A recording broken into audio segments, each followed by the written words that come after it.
Bismillahirrahmanirrahim. Assalamualaikum warahmatullahi wabarakatuh. Sahabat Muslim, kemunculan Dajjal di akhir zaman merupakan salah satu tanda-tanda datangnya hari kiamat atau hari berakhirnya kehidupan di dunia. Ada 7 golongan pengikut Dajjal yang wajib dihindari. Lantas, siapa sajakah 7 golongan pengikut Dajjal? Berikut ini ulasan selengkapnya.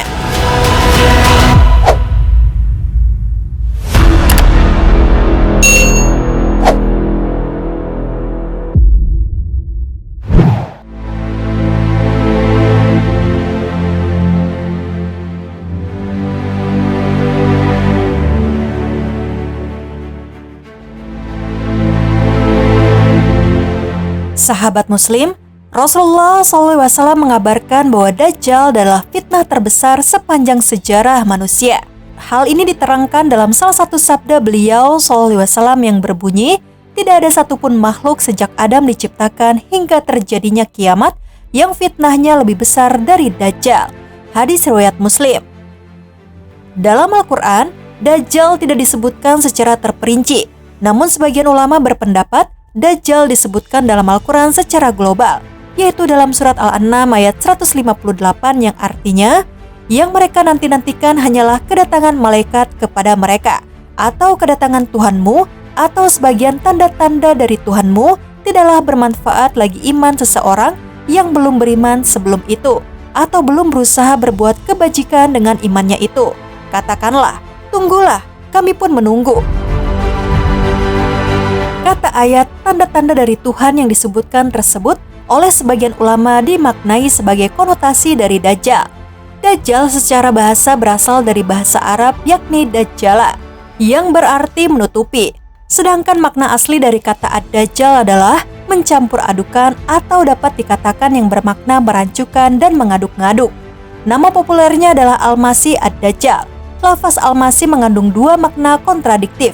Al-Masih dapat bermakna as-sidik yang benar dan ad-dhalal al-kazab yang sesat dan pembohong. Maka Isa Al-Masih adalah as-sidik, sedangkan Al-Masih ad-Dajjal adalah ad-dhalal al-kazab. Dalam kitab Nihaya fi Ghoribi al-Atsar dijelaskan bahwa ad-Dajjal disebut dengan nama Al-Masih. Salah satunya adalah disebabkan ia memiliki 1 mata yang hilang. Al-Masih si pembohong dinamakan Dajjal karena beberapa hal berikut ini. Dajjal menutup kebenaran dengan sihir dan kejahatan serta menyelimuti manusia dengan pengakuan dan kebohongan.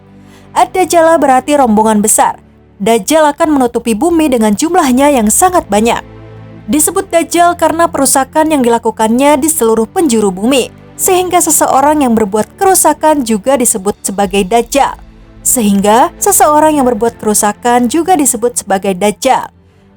Ad-Dajjal oleh sebagian ulama diartikan sebagai air emas yang digunakan untuk menyepuh sesuatu sehingga memperindah yang telah rusak, seperti memperindah kayu, porselin, atau papan.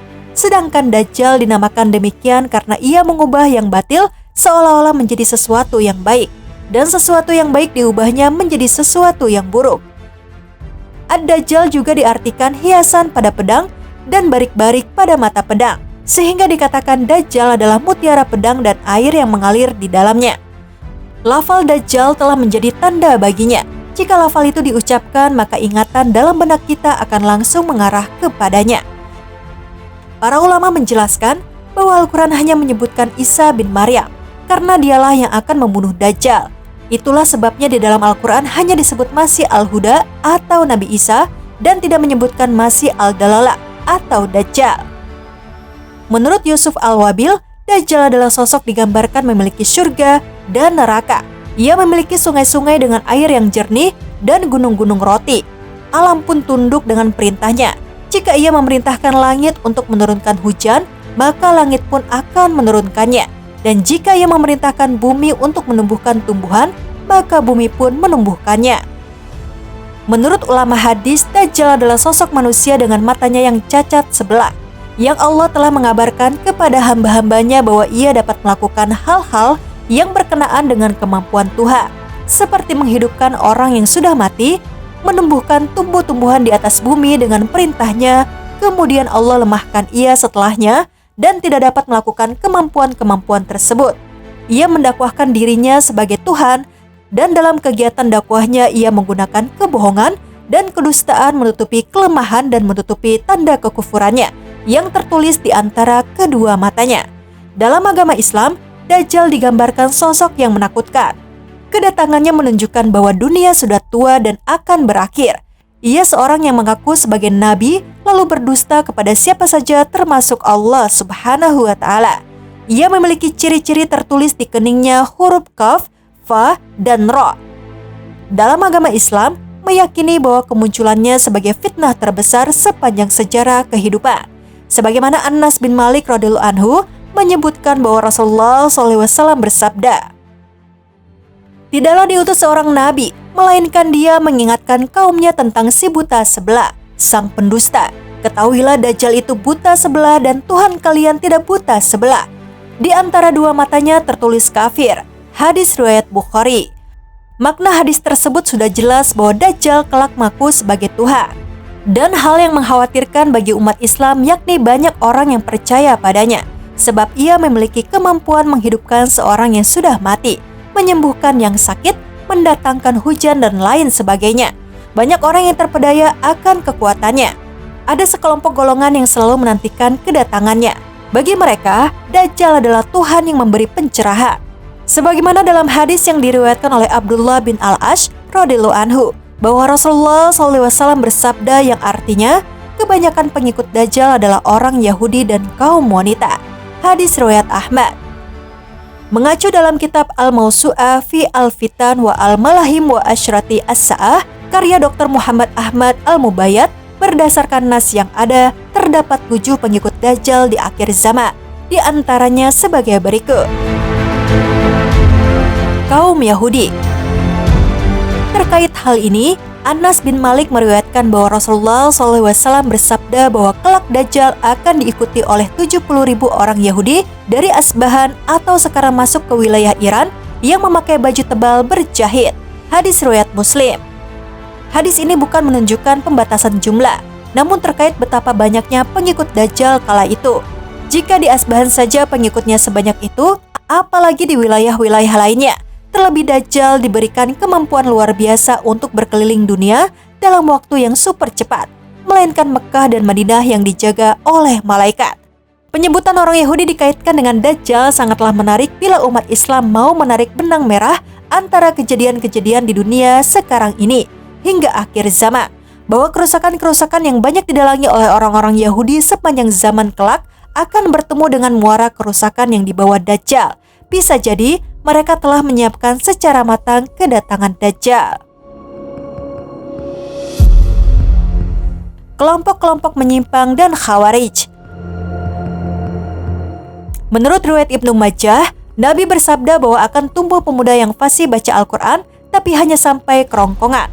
Setiap kali sekelompok dari mereka muncul, maka pantas dihancurkan. Kemunculannya lebih dari 20 kali hingga sampai kedatangan Dajjal. Dari hadis tersebut, bisa ditarik kesimpulan bahwa salah satu pengikut Dajjal adalah Khawarij, sebuah gambaran umum bagi orang-orang yang dungu, tidak mengetahui dengan baik ajaran-ajaran Islam yang benar, memahami Islam dari lahiriahnya saja, gampang mengkafirkan orang tanpa dasar ilmu, dan lain sebagainya yang menggambarkan kepandiran mereka. Orang seperti ini kelak akan menjadi pengikut setia Dajjal. Suka berbuat bid'ah dan mengarahkan kesesatan. Hudzaifah radhiyallahu anhu pernah mendengar sabda Nabi bahwa setiap umat ada majusinya. Sementara majusi umat ini adalah mereka yang tidak percaya takdir. Kalau berjumpa dengan orang semacam ini, Nabi SAW melarang untuk menghadiri jenazahnya dan dilarang membesuk mereka di kala sakit karena mereka adalah pengikut Dajjal. Hadis riwayat Abu Dawud. Hadis ini menggambarkan secara implisit bahwa kelak pengikut Dajjal adalah orang-orang yang suka melakukan bid'ah, atau baik secara akidah maupun ibadah, dan suka mengerjakan kesesatan. Kaum wanita. Kelak di akhir zaman berdasarkan riwayat Ahmad, kebanyakan yang terpengaruh dengan fitnah Dajjal adalah para wanita. Sampai-sampai ada orang yang mengikat istri, ibu, putri, dan saudara perempuannya agar tidak keluar rumah, termakan fitnah Dajjal. Hadis ini sama sekali bukan bermaksud untuk merendahkan wanita. Menurut Dr. Mubayyad, Banyak di kalangan wanita yang mengikuti Dajjal karena gampang tergoda dengan syahwat dunia dan tidak begitu mengedepankan akalnya sebagaimana laki-laki. Sementara itu, fitnah Dajjal yang begitu menggoda di saat kondisi dunia kala itu begitu memprihatinkan, misalnya api diperlihatkan menjadi air, sebaliknya air diperlihatkan bagai api, dan berbagai fitnah lainnya, sangat sulit dilawan jika tak berbenteng keimanan. Jin dan setan. Dalam hadis riwayat Amr bin Ash radhiyallahu anhu disebutkan sabda Nabi bahwa di laut ada setan-setan yang dipenjara oleh Nabi Sulaiman yang kelak akan keluar membacakan sesuatu kepada manusia. Hadis riwayat Muslim. Kemungkinan keluarnya setan-setan ini adalah menjelang atau saat Dajjal muncul. Dalam sebagian riwayat disebutkan bahwa kelak setan-setan akan berjalan di bagian depan Dajjal yang menyerukan fitnahnya di berbagai negeri dan kota yang dimasuki Dajjal. Dukun dan tukang sihir. Berdasarkan penelitian Dr. Mubayat, di sebagian riwayat ada yang menunjukkan bahwa tukang sihir atau dukun dan semacamnya kelak menjadi pengikut Dajjal. Mereka berjalan di depan Dajjal dengan kebohongan dan kedustaan yang dibuat-buat untuk menyebarkan fitnah Dajjal.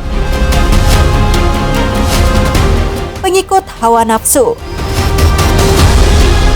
Pengikut Dajjal yang lain adalah mereka yang tahu bahwa Dajjal itu dusta, namun mereka tak kuat bersabar menahan fitnahnya, akibatnya termakan juga. Abu Nuaim meriwayatkan dari Ubaid bin Umar al-Laitsi bahwa ketika Dajjal keluar, salah satu yang mengikutinya adalah orang-orang yang mengetahui bahwa Dajjal adalah kafir, tapi mereka tetap ikut karena ingin memakan makanannya serta kebutuhan lainnya. Ketika murka Allah turun, maka mereka juga terkena imbasnya.